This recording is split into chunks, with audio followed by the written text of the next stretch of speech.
So I'll start. Brandon Brown, University of California, Riverside, full professor. Am I satisfied? Yes, because I get to do whatever I want at the university without people telling me what I have to do. And my salary is pretty good. I'll go over that later today. Career goals, I want to build a database of participant payment information, so that way people could make better decisions on what to pay people who participate in their own research projects. So let's see. So we probably won't get through the slides that I prepared today because we don't have as much time, but that's okay. But you can imagine that you submitted a lot of job applications over the past 6 months and you get this offer letter here that you can see on the screen. So first off, obviously, congratulations, you got an offer letter. You beat out, hundreds of people these days to get the academic job and get this salary. So you could read it, dear doctor, congratulations, we're pleased to offer you faculty appointment at University of Your Dreams. We have your targeted start date is September 1st, 2023, coming right up. And your starting salary is $140,000. Please sign on the dotted line if you agree. So what do you all think about this, this offer letter? Is it a good letter? Is it a bad letter? What's missing and why? Because this is like almost like what an actual offer letter sort of is, like it's sort of short and sweet. But like it doesn't tell me if the 140K is soft money, hard money, what percentage of it. It doesn't tell me my percentage of my load. So am I like 100% research, or am I 80% research and 10% teaching? Like it doesn't tell me any of my responsibility roles. Payment doesn't also tell me anything else that I get. So like you can negotiate, yeah, like your startup package or your GRA, or like do you get an office, do you get a computer? So it's not just the salary, it's all of the sort of let's just call them indirects, I guess, that like the university has, but they're not going to give it to you until you say like, give me an office. You're supposed to get everything in writing. Yeah, exactly. What else? Anything else missing from the letter? Those were good points on things that are details that should be in an offer letter. It doesn't tell you your role, I guess, either. So like tenure track, assistant, associate, research. Yeah, research. If you're tenure track associate, maybe you're like so awesome and great, you are an associate, but without tenure. So who knows, right? Like you don't know. You could be full professor. Sure. What's the position? What's the role? Yeah. What else? Makes me feel like we're missing something. Shouldn't it be signed by someone? It should be signed by someone. Yeah, sure. Maybe an offer. Be suspicious of any letter that was all italics. Yeah. Well, before you sign such a letter, what other details would you want to know about the job besides the ones that were brought up? Anything else? Be curious about, or are you just very eager to sign and get that money? Eager to sign? No, I would. I need to know lab space. I need to know computer equipment, resources, GPUs. I need to know. Do you have an office? Yeah. Well, the other thing is like you're coming to a place, but you're also doing research. So you need to make sure you can do your research there. Yeah. Are you going to be teaching? Is there a teaching expectation? Release your first year, first semester. Any service? Are you going to be sitting on any committees? That's a good salary in many ways, but I'd still want to know where I fall on the continuum with that institution. Yeah. And where do you live? $140,000 in X versus Y. Cost of living. Yeah, well, I think that's a good point, because I think also, like, I don't know if I would email my like if I get promoted, what I don't think I would have an email conversation with my chair about my salary, right? Because they're just going to email saying equity, right? But I know there's going to be conversations closed doors where he's going to be like, okay, Chris, like this is how much you're making. This is how much we're going to go to. But I think he's going to know, or I don't know. I think chairs are sort of like equity wise, we're going to give you this, and it may be the lowest amount. I don't know, right? But I feel like there's some conversations that you have not in email in which the chair or the dean or whoever is more forthright. Yeah, in the best case scenarios, they're going to actually be there to help you get what you want. They might ask you to send an email requesting exactly what you talked about, because they have to take that to the next stage, the person that's above them, to approve that budget. In the worst case scenario, they're pretending to be on your side, but they're really not on your side, because this is the only time when you have power, when you're about to sign the offer letter. And once it's signed, you have no more power. I had a situation where I was there already, And they had already brought me in at a really good salary, but they thought was a good, it was a good salary. And It's then, good night, so. no, this was when I was at Penn, school of medicine. And I was getting promoted to assistant professor. Cause I came in with an R, long story, but anyway, I was getting promoted to assistant professor. And so my branch chief, who, great friend, was like really excited about, like this, he was gonna be able to like give me an increase. And when he went to HR, they were like, oh, she's already, the top is $1,000. They said equity against the last 3 hires.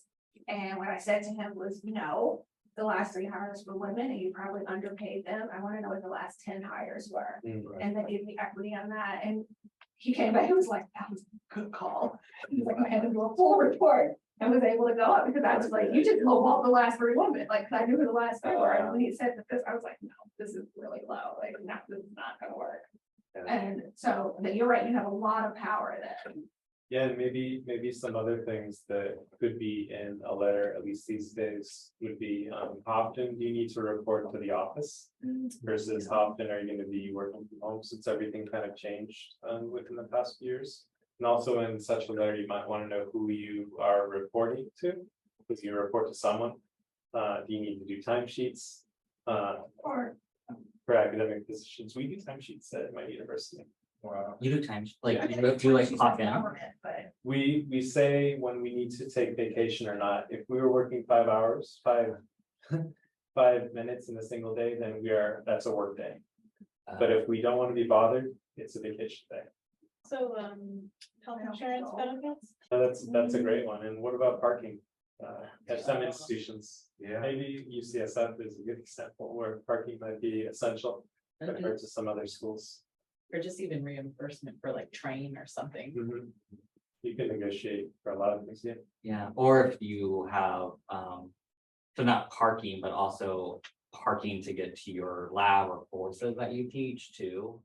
And if you're a parent, is there a space for childcare within the institutional childcare space?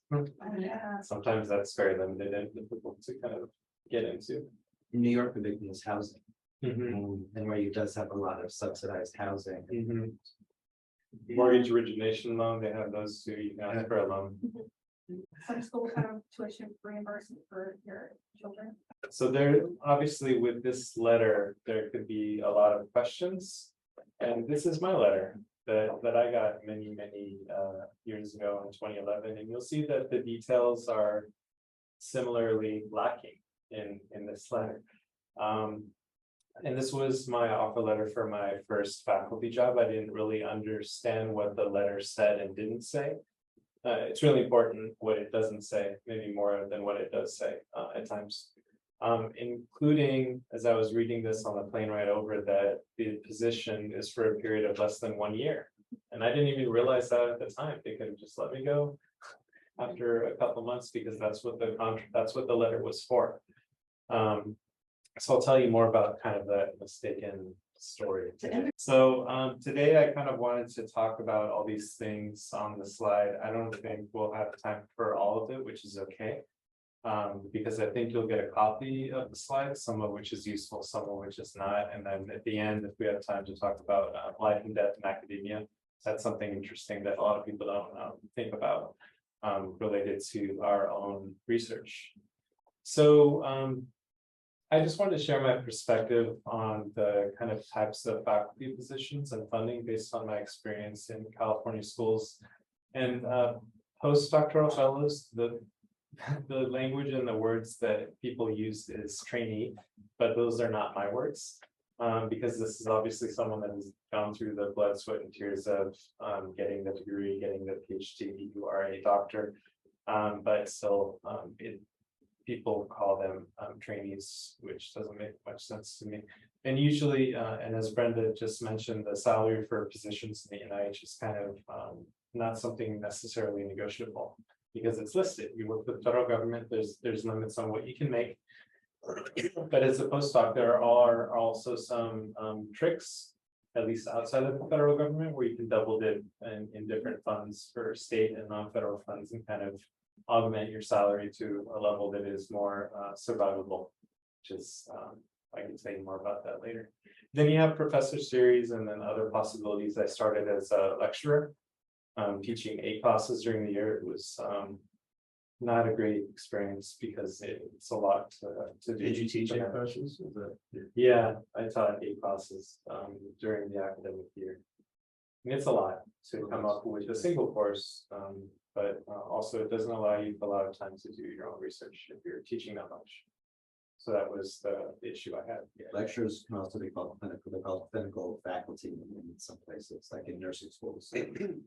Yeah, we also have like an assistant professor of teaching in the UC system, which used to be lectures, and they're kind of shifting the language to make it more in line with the rest of the positions.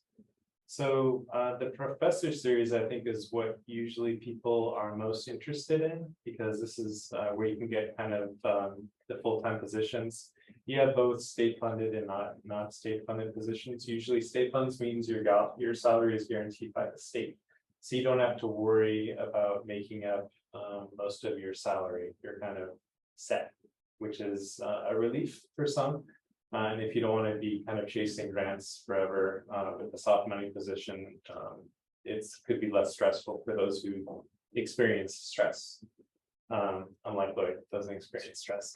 So for non-state funded positions, usually a startup package can guarantee salary for a certain period of time. As likely, you know, my former mentor at Hopkins, he had to make up 90% of his salary through grants. But again, Hopkins is a private university. So I think one thing that's really important in negotiating your salary is your initial salary, because it kind of sets the stage for your entire career, at least at that one institution, because the one time that you have power is when you sign this letter. But once you have that salary after you sign this letter, the decision of how you move up isn't really up to you anymore. Other people control that kind of trajectory, whether it be a committee, whether it be your department chair, it really depends. So you don't want to really start your PhD after getting your PhD with $60,000, because that's not something that a lot of people might expect. But it really depends on where you live. But this is where I started. And also ensuring equity in salary doesn't really matter at the university level. At times, based on the university, sometimes the salaries are public, sometimes they're not public, but when it's public, it's kind of nice. You get a chance to go online and see who's making what, and you can kind of see the kind of very large inequities in what people are making and ranges. You don't know why they're making the different amounts, but you can see that people are making different amounts, and there's obvious persisting inequities. So here are the base academic salaries in the UC system that I just want to kind of share briefly. My opinion is that the salaries are kind of low for the state of California. And if we're looking at assistant professor step 3, you'll see it's $83,000 for a 9-month position. And this is on main campus. This is the academic year position. Let's say you start there because you're a superstar. You get your postdoc, you get your first job as faculty, you start as assistant professor step 3, that's your salary. Now this table is similar to the last one, but this is for a 12-month appointment. Same rank, step 3 is $96,000. So you're working 12 months to get a little bit more salary, which is a nice jump, but it's a 12-month position. Few of us, probably if we're doing research, actually take summers off, so it makes sense to have something where you're working 12 months out of the year. And then there's the medical school salary. And you saw, you know, assistant professor step 3 goes from $96,000 to $135,000 for a 12-month position. And this is due to what kind of you just mentioned, Brenda, about kind of like a jump or an extra bonus. So within the medical school, at least in the UC system, there's these things called the academic personnel unit, where if you simply work in the School of Medicine, you get an additional % over the main campus, which is kind of nice. Which is why a lot of people target schools of medicine for their positions, to kind of get paid for the work that they're doing. Within the UC system, there are options for being tenured. So for example, I have a hard money position within School of Medicine. So part of my salary, as I'll tell you right now, is guaranteed for life as a tenured faculty member. But most of the people in the medical school, they do not have this guaranteed funding. They're on soft funding. The other thing I would point out is, should you be fortunate enough, I mean, I think I'm well paid, I'm not fortunate enough for this, but should you bump up against the NIH limit of salaries, then that can create some challenges. Those are good challenges to have, Yeah, but I think right now it's like $205,000 or something, or maybe it's more, you know, it goes up every year. yeah. So if you make more than that, you cannot, I'm sure there are ways you can finagle it Mhm. on a grant, but your salary has to be, is capped at that for the NIH purposes. Mhm. For the federal government giving Right. money to the university, yeah. Yeah, so at Penn also, they had, University of Pennsylvania, they had 2 tenure track faculty positions, type positions in the School of Medicine, and two faculty, 1 research that was 100% soft money, or 2 tenure, 1 research that was 100% soft money, and 1 that was contract, Mhm. and those were like house positions. Yeah, and they can make a lot more as a house physician doing the clinical work than we can make who if we're not clinicians. And this table does not include anything that could be negotiated by getting additional grants. This is the base salary of the university. This is just the base. Can you say a little more about getting additional grants and how that figures into salaries? Yes, so this is just an example from the University of California on how we get our salary, our total amount. And it's not uncommon for people within the school of medicine to make, 300,000, 600,000. People can make a lot of money, whether they're clinicians or not. So you can see the salary equation here. It's a little complicated, but TNS means total salary. We have the X, which is the base salary, which is paid by the state. This is the guaranteed salary if you're like on the tenure track and making money by the state. Then you have the X prime, which is just a little bit extra bump that you get for working in the school of medicine. For us, it's 40% more than main campus, which is, a big deal. And then you have your negotiated salary that you might kind of negotiate this process annually based on the grants that you bring in. And this is how you can really get that increase. Then if you're a clinician, it's not uncommon for cardiologists in my department to make $800,000 just because of their clinical time. Let's see. So like if you're on a 12-month appointment, and let's say you make 135K, Yeah. you can actually, you can't give yourself a 13-month appointment though, can you? For you? No, Okay, Yeah. yeah. So like, so it's separate than the months. It's just like bonuses. Yeah, so Oh, it's a okay. negotiated salary. So we know you have this base salary, but we also know you're bringing in an R1 that's covering, 30% of your salary. So I'm going to talk with my chair and be like, hey, this is what I have. I'd like to have this salary. Is that appropriate? Do you agree? okay, got it. Some Because, schools can do that. Like, yeah, well, no, yeah, because like I'm on a 9-month appointment and Yeah. my base is $82,000. But if I negotiated that I'm actually gonna be on a 12-month appointment for my first year, and I negotiated, and now I'm still on 12 months because I got grants and things of that nature. But I can't pay myself more than 12 months, right? Because there's no more 12 months in a year. So the most I can make is 92K, regardless of how, like I could get 5,000 grants, but it doesn't matter. But you could, if you get a lot of grants, the other time you have a little power is when you have a grant. Yes. Especially at the very beginning of the grant, and you can, I think, negotiate, I work at a university until I was farther along in my career, and so I worked in a behavioral science research institute that didn't have the same restrictions. But I think you can negotiate a salary if you get a grant, say, listen, I just got these 2 grants, I think I should be making $10,000 more in salary, and they may say no, but they may say yes. I mean, and there's an implied threat of, would you like me to keep writing grants and give you your IBC? Yes, yeah, Grants also. yeah. Like it's all negotiable Yeah, at any right. point of time. Yeah. So there's times that you have a little bit of leverage, and when you have a grant and when you have a job offer.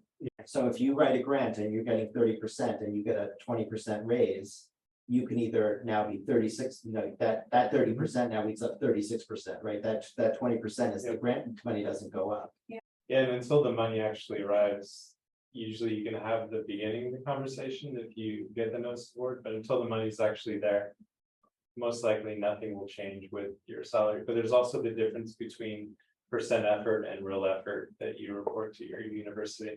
That's a big difference. So it's not necessarily the number of months that you're gonna be working. If you're 12 months going to 13 months, it's almost like a bump. It's just a bump. Don't think about it as months because you're already working 12 months. If you don't ask, it's not gonna happen for sure, because they'll pocket the money, pocket the indirects. And sometimes that money won't even cover the actual cost to manage the grant itself. That once they've made the offer, they want you. Yeah. And if you ask for 3 times the salary, you might turn them off and they may not want you. But if you ask for something that's plausible and reasonable and justified, all they can do is say no. They're not gonna say, never, we all think we're imposters, right? And they're gonna realize. But if you get an offer and you want to ask for more, as long as it's justified and it's reasonable and you can explain, they're not gonna take the offer away. Was like, whatever you think you didn't feel like you need. She was like, almost double it, because women and women of color historically and traditionally ask for less. And and you don't know all the costs, like there's gonna be all these things you don't know about, and if you ask for higher and you have to negotiate, maybe negotiate a little bit down. It was this thing of like thinking as a woman, knowing that we ask for less. Or historically, knowing that we get paid less, knowing the system, even though it felt like, I think I'm doing what's right, I just said, okay, Brenda, the system has spoken. We ask for less. But they also gave you money for your lab, which doesn't, is subject to a COLA, doesn't go into your retirement, like there's salary is a separate Yeah, the thing. salary was salary, like that wasn't, Was- that was Title 42, Congress determined that. Okay, right, then you can't do it. Yeah, and you brought up, Lloyd, I think the imposter phenomenon a bit. So if you don't necessarily feel that you belong in a space that you are applying to for the first time, sometimes it's hard to ask for more when you don't feel that you are worth what is being offered in the first place, or you're kind of concerned about, should I even be here? If it's a public school, like it's amazing how many, like the public school salaries are online, Yeah. like amazingly so. Even some of the private schools, so this part I'll go through just really fast. Part of salary negotiation is using data. Because sometimes it's easier to make a data-driven argument versus coming up with a number, and they're like, where'd you get that number? You're like, well, from the data. You could say, these are the, average salaries from, XYZ schools. The Chronicle of Higher Education used to have this kind of unlocked, but now I think they locked it up. You can see the average salaries within the UC system. You can see that they're different. We know that the salaries in New York might be higher than the salaries in Merced, California, for example, at different universities. But nowadays, all these are kind of really locked. And within the UC system, you can actually look up, and a lot of public institutions, you can look up individual people's salaries. So you can say, oh, you are assistant professor at this rank or step, and you're making this much. I'm applying for this job. You, department chair, are proposing me at the same step. Why is my salary $40,000 under this other person? And you could bring that up and see what they say. You say, well, I'm actually bringing in, XYZ grant too. So tell me again, why are you proposing $40,000 less? New York has just recently, New York City, I believe, has passed the pay transparency law. Yeah. And it's not clear to me how this is gonna actually be available, but in theory, you should be able to look at every university in New York and see what the salary levels are. You could look at academic jobs posted here in your department or related departments. There's enough universities, and at least that, now of course, that's New York City with all the caveats, but it's something, right? It's a benchmark. Yeah. Starting point. And I suspect other places will be more of that. That's out there as it happens. I think, oh, sorry. Go ahead. I think also to Brenda's point, like when you go to a place, yeah, you should do some research of what the sort of average or whatever salary it is. But you should also come prepared also with your ask, right? Like I have a full budget. yeah, exactly. Of like, because you're probably gonna meet with the research office, the grant office, you're gonna meet with somebody, right? The associate dean of the research, whatever. And they're gonna ask you, like, what do you think? What do you estimate? Would you want for your startup funds? Yeah, and sometimes it is useful to connect with the junior people too, people Oh, that yeah. just started within like the last year, because they might be willing to share things with you that other people aren't. Like, oh, are you willing to share your letter with me and what it says? And then you can kind of compare notes, and you can maybe identify where they're trying to screw you over and things like that. So I think the last part of salary negotiation, that maybe is the most important is the outside offer letters. If you already are at an institution and you're trying to negotiate for a higher salary. Because this kind of tells you what you're worth monetarily. The offer letter tells you your value, which is weird to think about, that we each have an academic value that people kind of perceive about us. But it really tells us what we're worth. And then, not every institution is created the same. But, in the best case scenario, you bring back an offer letter to your institution and they match it, plus give you more and give you perks because they realize that, they don't want to lose you because these other schools want you. But then the worst case scenario is they say, oh, this looks like a great offer. I think you should take it. And then you have to be prepared for that as well. Yeah. Within 1 year period, my salary went from 60,000 to 125,000 because of this transition of going out and getting the offer letters and doing all that stuff. Which is kind of amazing because, as you probably noted, a higher salary has a pretty big impact on the quality of life. And we don't necessarily get into academia for the salary. We get into it for other reasons, but it's still nice to be paid what you're worth. Once I brought back that outside offer letter for NIDE, I didn't have any additional grants. I just went to other schools and they said, oh yeah, we're gonna pay you more. But then when I went to UCR, I had a grant from HPTN that paid like 20% of my salary. And that's what helped me negotiate with them because they were gonna pay me 110. I was like, oh, let's go to 125. I think I said 135 and then we ended up on 125, which was for me at that time like a pretty great salary to think about. You can negotiate anything. You can negotiate for housing, for a car. You can negotiate for bringing in your faculty fellows. You can negotiate for anything. So when I've always been told, like, it's just a thing, like when you're ready to go up for promotion or you want a bump, you go get our outside letter. There is you probably should tell people close to you that that's what you're doing. There's some negotiation with that because, let's say you go to a department, if you spend too much time negotiating that other department and they really think you're like sometimes burning some bridges. So and sometimes they talk. Yeah, and they talk. And so the other department Yeah. knows. So your like mentor should know what you're doing or something. There's ways you have to really be careful negotiating that. But one of the things that happened with me was when NIDA was recruiting me and I decided, that I wanted to go. When I came back to Penn and I was like, oh, thank you very much. And I put in my notice, they were like, wait, no, we negotiate now. Like, we don't just walk away. And I was like, no, I've made the decision. They were like, we need some time to pull a package together. And I was like, no, I've made my decision. And they were like, kind of like, no, you haven't made your decision. We need to see the offer so that we can counter it. And I realized that it was important for my branch. It was like important for some people that I let them do it and that they came back and the offer they came back with, they were like, okay, we can match the salary, we can match this. They were like, we cannot match that percentage of hard money, but we're going to give me a center and give me like 5 years of hard money and do all this stuff. Which I saw that would be then after that 5 years, it's not much more work I got to do. But it was this thing. I didn't understand that you do have to allow, like, if you do decide that you want to go, you should allow the place you're at a chance to negotiate. Yeah, especially if you want to have, because the field of public health is small. Everyone talks to each other, everyone knows each other in some way. So I applied for jobs. So the process took a little while to get the interviews.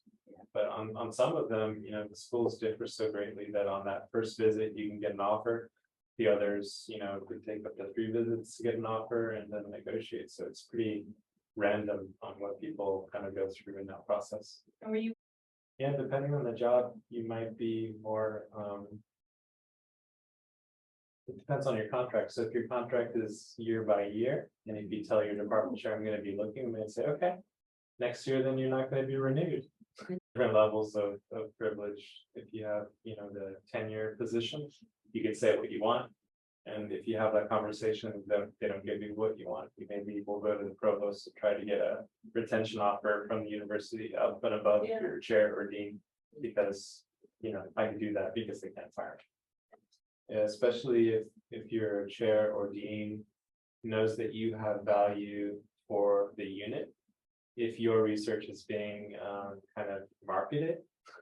It's in newsletters, it's on the campus website, they don't necessarily want to lose you. Is there any value to like one of the things I enjoy about research is bringing it to the policy sphere and the public sphere. And so I do spend some of my time like trying to get something in the news or writing op-eds or getting, does that like calculate, like, do they, I know in like tenure, they say that doesn't matter, it's on a peer reviewed publication, but in the politics of retention, if you're like representing the brand out in the public, does that, in your experience, or does that matter? In mine, it seems useful, even though the department chair will realize maybe, all the research that you're doing, the publications you're doing, the grants you're getting. For like the deans and like the chancellors, they're gonna see that stuff.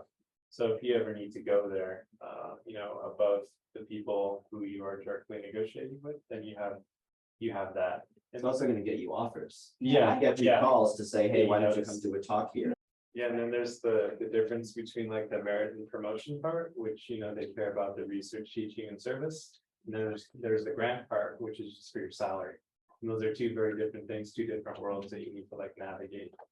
And then the last thing that I wanted to talk about was just one thing we don't think about in our research careers is what happens when we die, because we've been working on this research that we're very passionate about for years, decades. But if tomorrow we have a heart attack or something happens, we get hit by a bus and we die, and what happens to this work that we've kind of given our life to? It goes everywhere from like the IRB. What is the IRB going to do? Because your name is on the consent form, or who does the sponsor your contact there connect with? Or, is the data that you've been collecting, is it accessible by the people on your research team? Or, other people that you've been negotiating and stuff with. So you got to think about that. Kind of as we think about wills and living trust, but kind of in the research world. So that's it.